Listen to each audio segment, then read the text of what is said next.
जबाबदारी त्याचं भान निश्चितपणे या सगळ्यातनं माझ्यासोबत मला 100% जाणवतं. अण्णा काल एव्हिएशन मिनिस्ट्रीचा चार्ज स्वीकारला. ते भाऊ पोस्ट आणि बाईट देत नाही म्हणतात की 3 वर्षापूर्वी माझ्या विमानतळाचं काम घेऊन आलो होतो, आज त्याच मंत्रिमंडळात आलो, त्याच आम्ही सगळे दादांच्याच नेतृत्वाखाली आम्ही सगळे गेलो होतो. तेव्हा विमानतळाचाच विषय होता.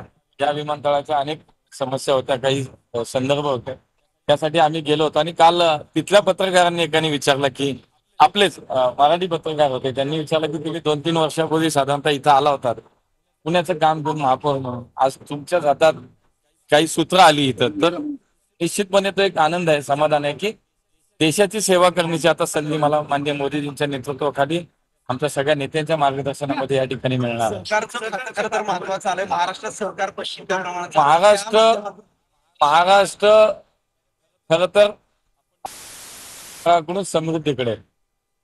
महाराष्ट्र राज्य असं आहे की ती एक सहकाराचं मोठं जाळं या राज्यामध्ये आहे.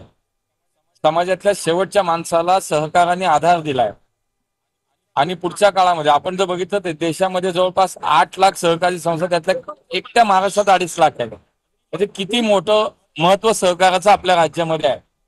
आणि म्हणून या निमित्तानं या खात्याचाही एक राज्यमंत्री म्हणून निश्चित मला जबाबदारी माझी वाढते. माझ्या पक्षानं, माझ्या नेत्यांनी दिलेलं काम जे आहे प्रामाणिकपणे करणं, दिलेली जबाबदारी चांगल्या पद्धतीने निभावणं